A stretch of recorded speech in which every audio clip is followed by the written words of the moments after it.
Olá, amigos, frequentadores e voluntários do Núcleo Espírita Alta de Souza, UNEAS. Hoje nós vamos estudar o Livro dos Médiuns, do Laboratório do Mundo Invisível.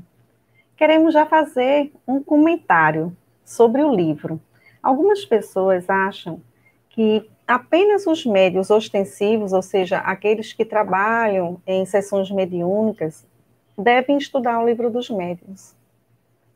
Mas nós precisamos lembrar que todos nós, num grau menor ou maior, somos médiuns. Porque não há barreiras para o pensamento, para o sentimento, para a emoção. Estamos o tempo todo nos conectando com as outras pessoas. Inclusive, por exemplo, nos processos obsessivos, não existe a obsessão apenas do espírito desencarnado para o encarnado. Também ao contrário, do encarnado para o desencarnado. Assim como a obsessão entre encarnados e entre desencarnados. Então, isso nos leva já a uma reflexão de que o Livro dos Médiuns não é só uma questão científica e técnica, como aparenta. Nele se encerra toda uma moral, uma ética do Cristo, do seu Evangelho, que nos leva a reflexões e influenciam diretamente no nosso comportamento no dia a dia, conosco mesmos e também com os outros, com a nossa responsabilidade perante a comunidade e a sociedade. Então, meus amigos, vamos elevar o nosso pensamento ao alto nesse momento, esquecer as preocupações do dia a dia, os problemas. Vamos fazer a nossa prece inicial. Aos que desejarem, podem fechar os olhos para melhor concentração. Os que preferirem ficar de olhos abertos também não tem nenhum problema. Em nome de Deus, Jesus Cristo, nosso Mestre, nosso Rabi da Galileia, nos protege, Senhor, nos abençoa, nos inspira nesse estudo, para que possamos dele extrair a essência do teu evangelho, do teu amor, dos teus ensinamentos, e assim consigamos nos desenvolver de uma forma equilibrada, saudável, que assim seja. Se tem uma coisa que nos fascina na doutrina espírita, especialmente, são as notícias que são trazidas do mundo invisível, por meio dos médiuns, né? Especialmente os que psicografam, escrevem os livros. E é interessante que eles trazem tantos detalhes sobre essas dimensões do plano espiritual, mas tem uma coisa que nos chama a atenção. É o fato de que, tanto no mundo invisível como no visível, no que nós estamos, o mundo físico, há muita semelhança entre um e outro. Por exemplo, o André Luiz, ele traz para nós sua experiência quando desencarna, que de acordo com sua condição moral, com suas afinidades, suas preferências, ele é conduzido para um ambiente que ele descreve como um lamaçal, um mundo inferior, né? Um mundo em ruínas, uma região umbralina. O irmão Jacó, do livro Voltei, também ao desencarnar, ele fala de uma paisagem tenebrosa, e que o irmão Andrade, que o acompanha, vai auxiliar ele, explica que tudo ali que ele está vendo ao seu redor são reflexos da mentalidade humana, ou seja, dos pensamentos que nós humanos envolvemos a crosta terrestre, planetária. A coletividade dos pensamentos é de vibração deletéria, né? Revestia aquele mundo ali. E em Memórias de um Suicida, ao contrário, o protagonista, ele narra que na colônia Maria de Nazaré, no momento em que são feitas visitas, ele observa mulheres bondosas, tratando para que aquele ambiente seja dulcificado, seja harmonizado, para receber aquelas pessoas através de suas artes, de seus talentos, é um ambiente harmonioso, né? Edificante. E também, André Luiz nos traz no nosso lar já um ambiente com mananciais de água, parques. Ele fala de quadros retratando as passagens de Jesus na Terra. Uma coisa chama atenção: quanto mais evoluída a região, mais há uma simplicidade, uma elegância nas vestimentas, nos detalhes arquitetônicos da natureza, nos objetos. Então, isso já nos mostra que há muitas moradas na casa do Pai, né? Que se revestem de detalhes condizentes com a condução evolutiva de seus habitantes. Então, Kardec, nesse capítulo 8, ele faz uma série de perguntas com relação ao que compõe, digamos, materialmente esse mundo, né? As vestimentas, os objetos que existem. Ele faz perguntas a São Luís, que é o protetor da França, né? Uma pergunta bem básica, a primeira. Onde eles vão buscar esse vestuário? Semelhante ao que a gente utiliza no nosso plano, né? Lembrando que, quando a gente trata do tema do laboratório do mundo invisível, o que é o laboratório? É aquele local onde são feitos experimentos, revelações, ensaios, testes científicos, pesquisas. É um local de testes, né? Então, os espíritos dizem o seguinte, né? A resposta de São Luís é que os espíritos, tanto encarnados quanto desencarnados, espíritos de uma forma geral, têm o seu perispírito, né? Então, nós temos a tríade universal, que é Deus, espíritos, nós, seres pensantes, tudo mais é matéria, inclusive o nosso pensamento, tudo é matéria. Então, nós temos entre o espírito e o corpo físico um corpo astral, sutil, chamado perispírito, que ele é como se fosse já uma roupinha do espírito, né?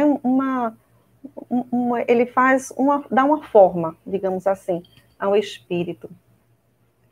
Tanto nós encarnados quanto desencarnados temos, até porque nós, mesmo encarnados, quando desdobramos em sono, por exemplo, vamos dormir, desdobramos, fomos para outra região, o corpo ficou na cama, mas o espírito foi, e o que dá aparência do espírito é o perispírito.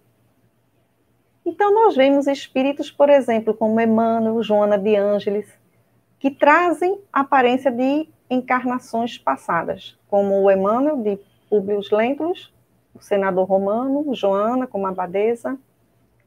Por que isso? Então, é explicado que, primeiro, nós produzimos essa aparência instintivamente, sem elaborar muito, de acordo com a necessidade. Então, por exemplo, se hoje eu vou dormir e eu vou ter um contato com algum espírito que eu convivi com ele há 200, 300 anos atrás, eu vou me apresentar com vestimentas, objetos, características que ele possa me identificar. Então, essa é uma questão. Mas também nós sabemos que aqueles espíritos mais evoluídos, eles escolhem, como falamos agora, né, o Emmanuel, o Joana, escolhem com qual aparência eles querem se apresentar. Muitas vezes, com aquela encarnação em que eles tiveram mais afinidade, que tem uma representação, né, deles mais forte. Mas ambos temos esse perispírito, essa matéria quintessenciada, sutil, refinada, que nós não enxergamos, mas ela existe. Ela é matéria, apesar de quintessenciada, leve, assim como o ar, que nós sabemos que existe, mas não conseguimos enxergar, né? Esse perispírito, ele tem uma propriedade chamada plasticidade. O que é isso? É a capacidade de moldar, de modelar. É uma flexibilidade, ele é flexível, né? Se adapta. Assim, nós podemos fazer uma analogia com a plasticidade neuronal, que ela é ligada a uma flexibilidade do sistema nervoso central. Os neurônios, eles conseguem formar novas conexões a cada momento, de acordo com estímulos externos, e eles se ajustam. Então, por exemplo, nós vemos pessoas que se acidentaram, que perderam uma parte do cérebro. Os neurônios conseguem fazer novas sinapses, novas comunicações, se ajustam, se adaptam, ou seja, por conta dessa capacidade de plasticidade, e as pessoas retomam suas funções. Isso é muito comum entre os esportistas também, né? E essa plasticidade, ela permite não só a visibilidade, a gente vê, mas a tangibilidade. Também a questão material, né? Do objeto físico. Então, os espíritos nos dizem o seguinte, que primeiro, o perispírito, ele já é uma extensão da realidade espiritual. Então, por exemplo, eu já vou apresentar naturalmente no meu perispírito, nessa aparência, como se fosse um sinal, uma verruga, uma cicatriz, algo que eu já trago em mim, naturalmente já vai ser exteriorizado. Mas fora isso, o espírito vai pegar elementos da natureza, elementos materiais, para terminar de formar essa aparência. Essa é assim que se faz as vestimentas dos espíritos. E aí Kardec pergunta o seguinte, e os objetos? São Luís responde o seguinte, São Luís responde todas essas perguntas desse capítulo para ele. Ele diz que, de uma maneira muito simples, resumida, que os objetos são feitos a partir do fluido cósmico universal, o éter. Esse local que também nós não enxergamos, mas onde nós estamos, assim como peixes no mar, mergulhados nele. E nele existe tudo. E aí Kardec lembra, nesse capítulo para a gente, que numa questão anterior, ele já havia trazido, de uma senhora, que ela está enferma, acamada, e ela é visitada 2 vezes por um espírito com aparência de homem, com a mesma roupa, ele aparece as 2 vezes, e ele porta uma caixa de rapé. E mais incrível, ele traga o fumo. Algumas vezes ela tenta falar com esse espírito, mas ele faz menção de que ela se acalme, vá dormir para descansar, como se fosse alguém que estivesse ali velando, cuidando de sua saúde. Mas na frente, essa senhora se recupera, fica boa. E o que é que acontece? Aquele espírito era encarnado, estava encarnado, morava ali naquela cidade, foi visitá-la agora fisicamente. Então, isso aí já gera outras perguntas para Kardec, né? Esses objetos, ele pensa, existem igualmente no mundo espiritual e os espíritos podem se servir dele quando a seu bel prazer ou quando precisam? Esses objetos seriam clones?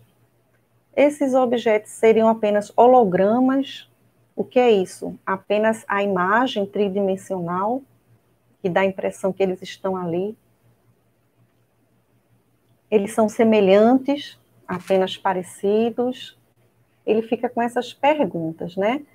E ele chega a uma conclusão. Ele lembra que existe um fenômeno mediúnico chamado pneumatografia, que é a escrita direta. Que, inclusive, o Arthur Conan Doyle fez vários experimentos. Que era o quê?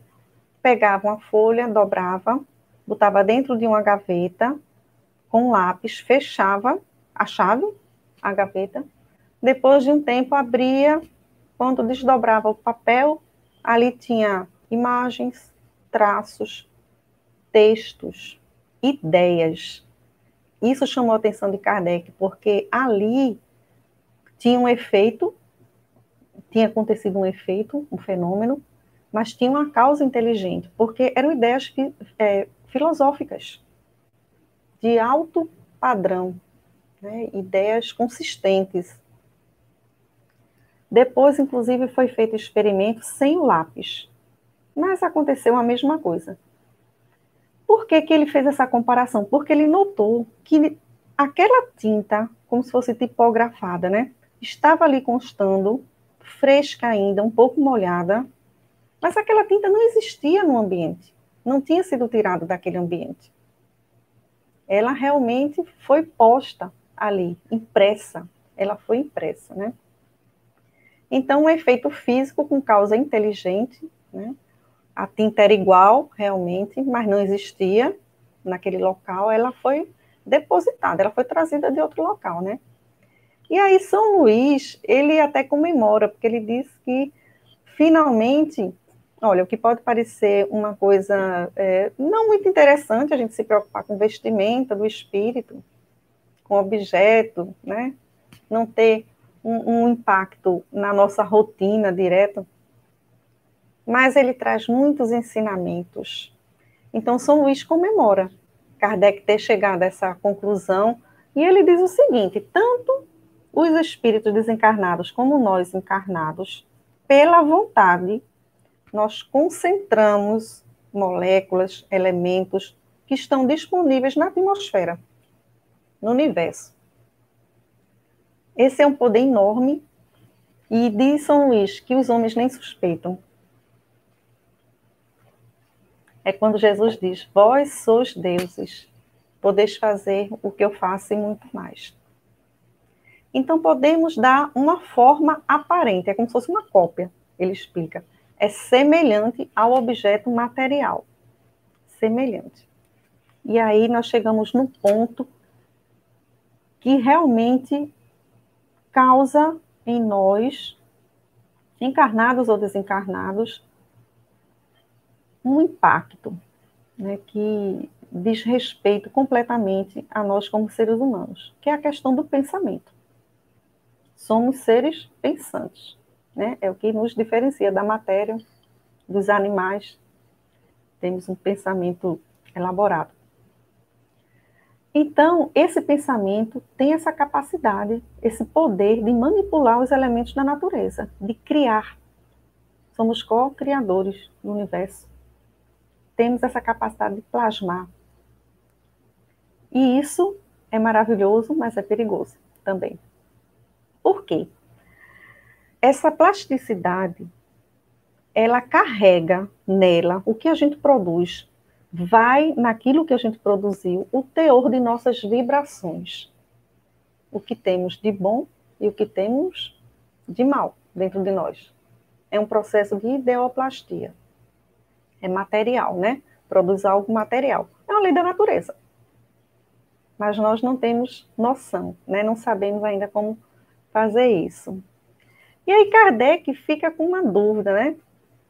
Como poderia aquela caixa, ele até aspirar? Será que ali ele tinha algum tipo de prazer aspirando?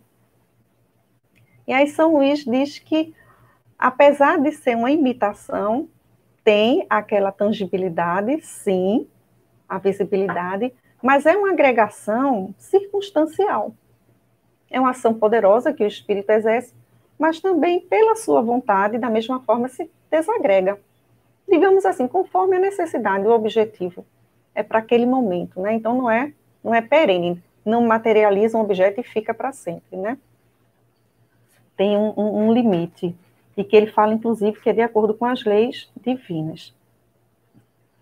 E Kardec vai avançando nas perguntas, né? Ele pergunta o seguinte para São Luís: podiam, então, construir veneno?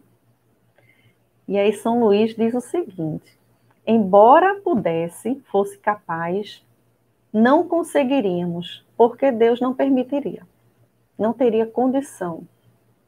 Então, nos dá um conforto, né? Porque tem pessoas que pensam que nós estamos completamente à mercê dos espíritos, à mercê de maldades.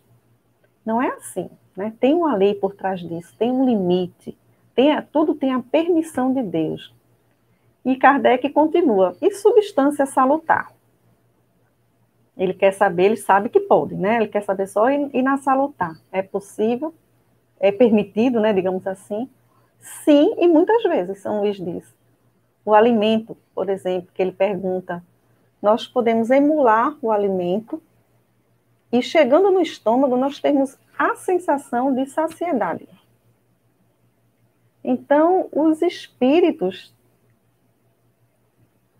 podem muito mais do que pensam, né? Independente de encarnado ou desencarnado. E Kardec pergunta o seguinte: esses espíritos têm instrumentos mais perfeitos que nós? Porque ele imagina o quê? Um laboratório que deve ter algum objeto que ajuda a confeccionar esses objetos, essas criações. E quais seriam, né? São Luís diz exatamente essas palavras. Tem dois: a vontade e a permissão de Deus. É só isso. Não há nenhum empecilho para nós criarmos, para nós manipularmos. O que é vontade? Se a gente for para o dicionário, ela é uma força interior que impulsiona o indivíduo a realizar algo. Algo que ele imagina, algo que ele visualiza em sua mente, né? Atingir os fins, os objetivos. É um ânimo, uma firmeza, uma determinação, uma certeza, uma vontade robusta.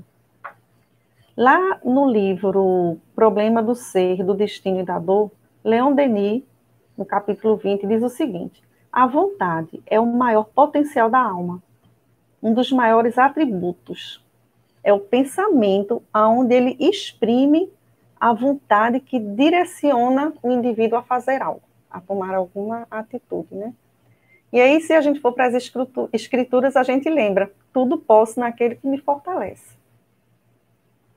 Tudo eu posso, mas dependendo da permissão de Deus. Ele que fortalece, ele que permite, né? Tem uma pergunta, a pergunta 16, que ele pergunta novamente sobre essas vestes e esses objetos, né? O que seria, como seria isso para a gente produzir? Qual o esforço? Ele queria saber qual o esforço que o espírito fazia para delinear isso. E aí São Luís diz simplesmente que é um instinto. O do vestuário, por exemplo, é um instinto, é automaticamente. Então a gente fica pensando, ele nem compreende, na realidade, como ele produziu aquilo.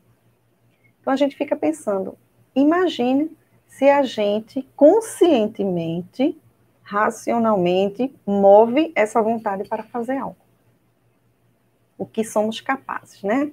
O Ernesto Bosano também, o filósofo italiano, né, que é espírita também, foi espírita, né, no passado, ele diz o seguinte: o pensamento e a vontade são forças plásticas, olha, tudo combinando, né, com os cientistas, e organizadoras da natureza, elaboradas pela mente do espírito.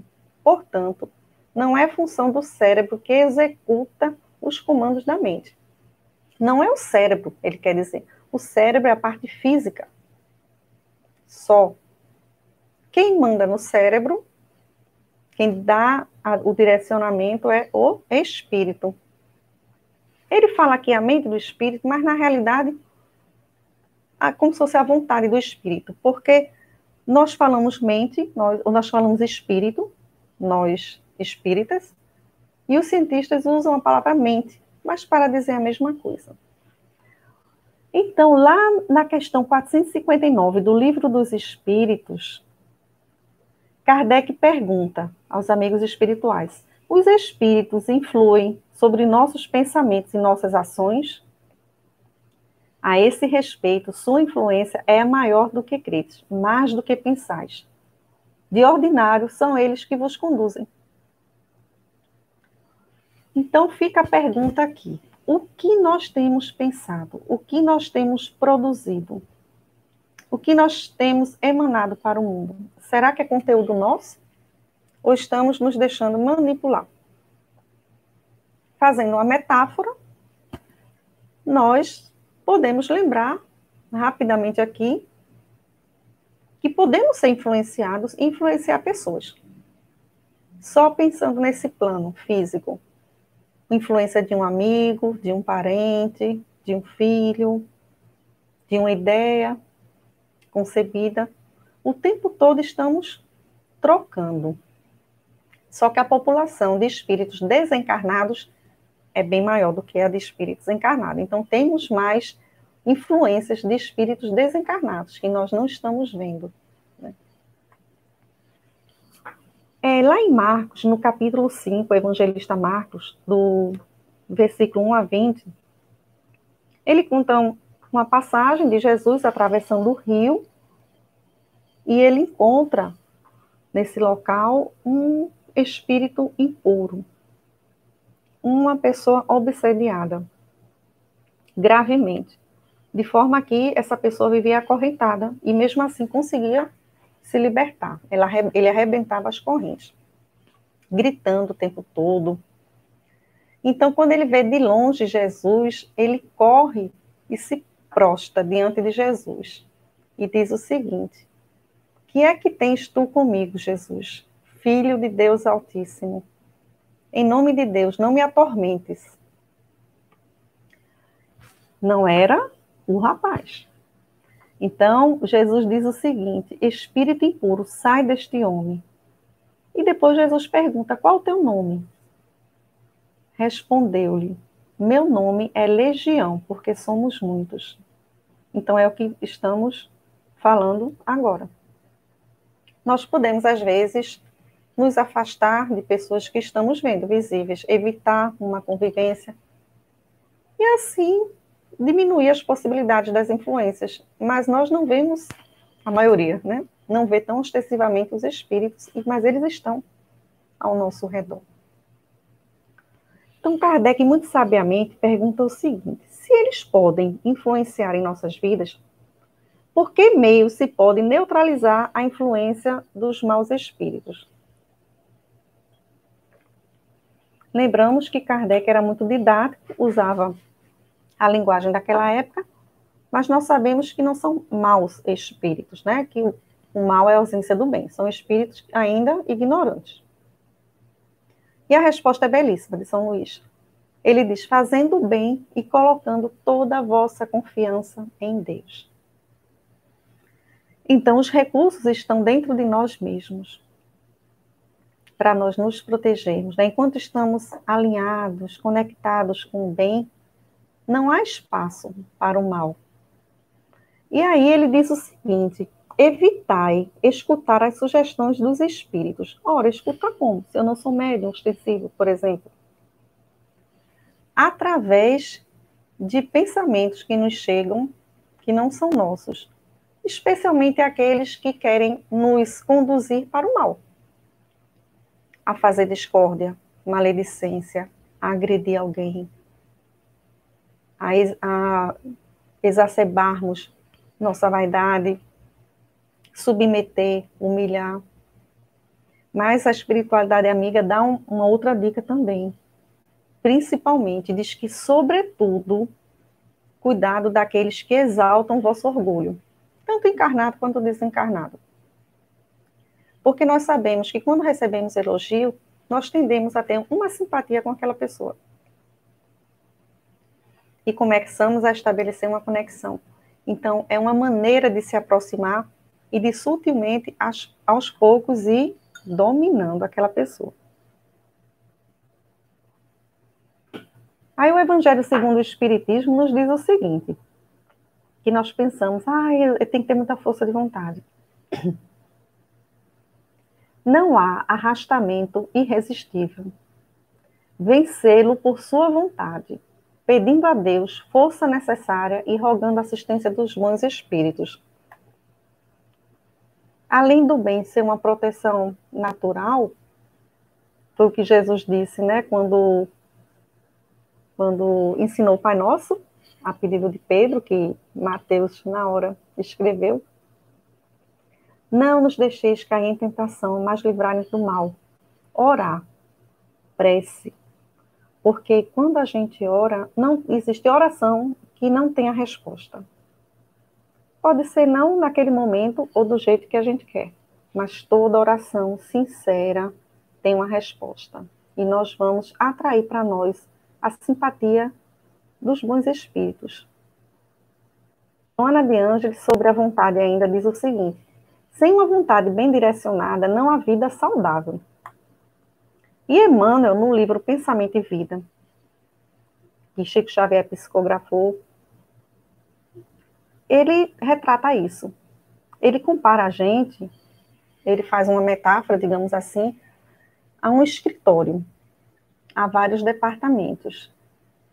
E ele diz que um departamento que nós temos é do desejo, ou seja, tudo aquilo que nos move para a nossa sobrevivência. O desejo para o trabalho, de segurança, de se alimentar, aquelas necessidades mais básicas. Aí tem uma outra área, outro departamento da inteligência. Esse já é mais refinado. Nesse aí a gente já está acrescentando um componente da cultura, de experiência, já está elaborando mais. Existe o da imaginação, que aí já está mais para o espírito, que fala da criatividade, que fala dos ideais belos, bonitos, do que é mais transcendente, digamos assim. E tem o departamento da memória, que é onde tudo está registrado. Todas as nossas experiências, nossos aprendizados, que deve ser acionada para quê? Apenas como referência para o que devemos fazer no presente. Não devemos viver no passado. E sobre tudo isso, Emmanuel nos diz que coordenando tudo isso, acima dessas áreas, está a vontade. A vontade é a gerência dessas áreas. Aí, o que Joana tinha falado, tornando a vida da pessoa um equilíbrio, o ser equilibrado. Porque ela vai dizer o que é prioridade, o que é conveniente. Ela vai ter essa função, esse gerenciamento sobre nós. Então, tem um poema de Francisco do Espírito Santo Neto, que ele começa falando que nós, como sabemos muito bem, estamos no local onde deveríamos estar, passando pelas experiências que precisamos para evoluir, as nossas provas, nossas expiações, no lar que precisamos, junto das pessoas, do trabalho. Ou seja, quem passa por nossa vida tem uma conexão conosco, né? E aí ele diz o seguinte sobre a vontade. Nós não estamos à deriva. Ele quer dizer isso? Portanto, teu destino está constantemente sob teu controle. Tu escolhes, recolhes, eleges, atrais, buscas, expulsas. Modificas tudo aquilo que te rodeia a existência. Teus pensamentos e vontades são a chave de teus atos e atitudes. São as fontes de atração e repulsão na tua jornada vivencial. Não reclames, nem te faças de vítima. Antes de tudo, analisa e observa. A mudança está em tuas mãos. Reprograma a tua meta, busca o bem e viverás melhor. E aqui nós lembramos, inclusive, né? Não reclames, não te faças de vítima. E Emmanuel diz muito claramente, não há vítimas.